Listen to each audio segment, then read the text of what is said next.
Glock 18. The Glock Model 17 was the company's first handgun and to this day stands out as one of the company's most successful handguns. It kickstarted the entire polymer service pistol industry, and even now sets the standard that all other polymer striker-fired handguns must live up to in order to be taken seriously as guns fit for defense, duty or sport. It would be the first gun on this list, but after Glock made the 17, well, there seems to be nowhere else for Glock to go. They needed that extra push over the cliff.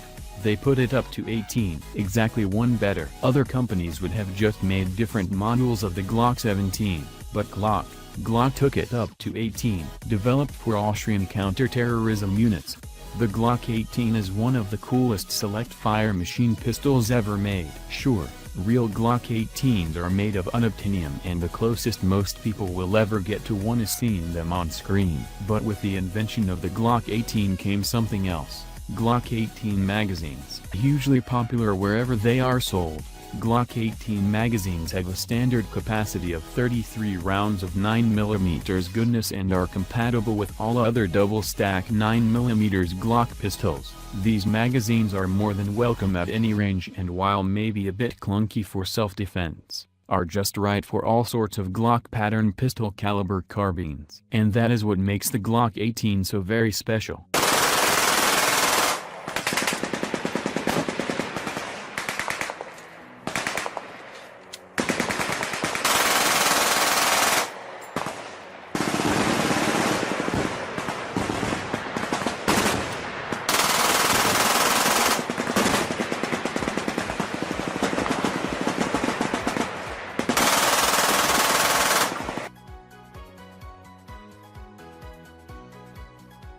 Glock 43. While it's true that in the absence of a single-stack 9mm Luger Glock pistol, entire companies have established themselves as industry leaders in the concealed carry handgun market for consumers and law enforcement, and yes, it's also true that this was despite huge, vocal customer demand for a single-stack subcompact 9mm from Glock users around the world since the Glock 17 went mainstream more than 2 decades ago. The Glock 43 remains one of the most remarkable Glock pistols ever made.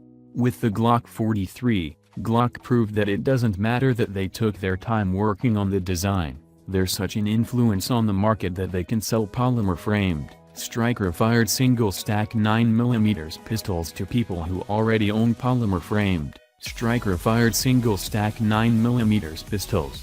It's an amazing accomplishment for any company to drop into an existing market, one that's saturated with many proven, modern options, and instantly establish themselves in the span of weeks. Almost overnight a complete aftermarket sprung up, and today nearly every part and accessory a Glock 43 owner might want is available, and with multiple options to choose from. There are guns that have been available for decades with less market support, and that goes to show what a powerhouse Glock is.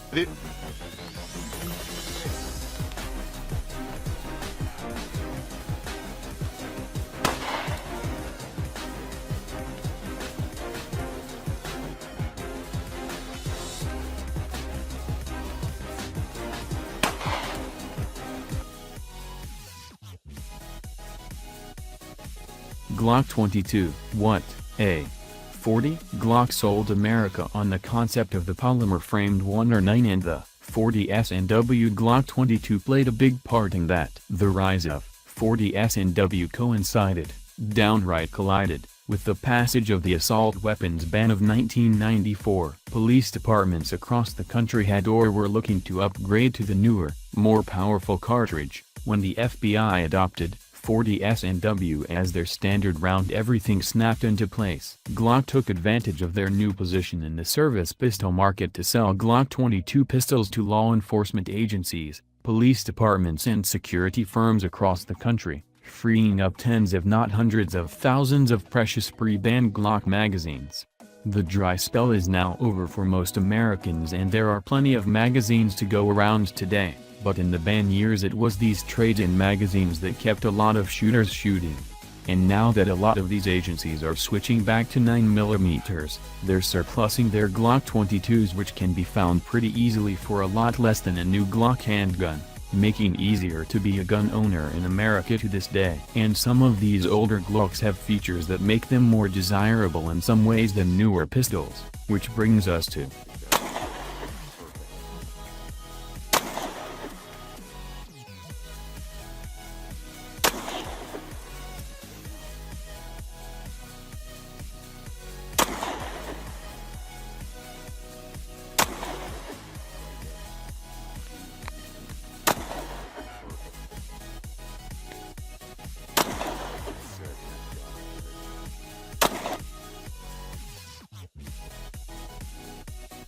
Glock 19 Gen 2. If you can only own one Glock pistol, it should probably be a Glock 19. It's the quintessential Glock. It's chambered in 9mm, it's small enough to carry concealed, and it's still big enough for service and home defense. While the standard 15+1 round capacity is towards the low end compared to most full-size double stacks, it's a Glock, which means you can use it with any size magazines you want.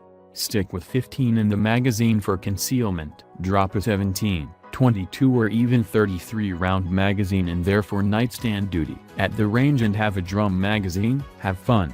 That's what you do. And if you can only own one generation of Glock, Gen 2 is where it's at. It's true, newer Glocks sport a few features that make them more appealing, especially on paper. It's not about what the Gen 2 has that makes it special, it's what's missing. The Glock 19 Gen 2 has all of the core strengths of current production 19s, minus the accessory rail and the finger grooves. If it were any other gun, the lack of an accessory rail could really be seen as a shortcoming, but when it comes to Glock, there's no shortage of ways to stick a light or laser sight on one with it. If you think any of that is necessary, it's still compatible with the majority of the remaining aftermarket parts and is smoother on the draw with nothing to catch on your clothes. And while the finger grooves may add a touch of control, they also promote Glock knuckles and for a lot of shooters, aren't going to be missed. So what could possibly be better than the Glock 19 Gen 2?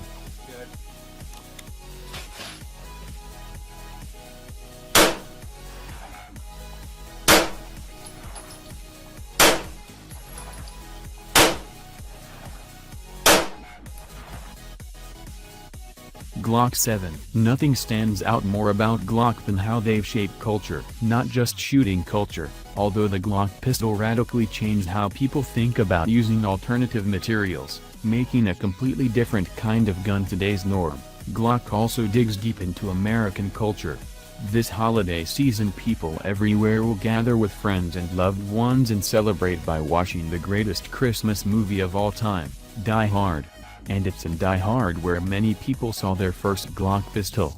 The Glock 7. Sure, it's not real, it's not even realistic, but it cemented Glock's image with pop culture for decades to follow. That punk pulled a Glock 7 on me. You know what that is? It's a porcelain gun made in Germany. Doesn't show up on your airport X-ray machines here, and it cost more than you make in a month.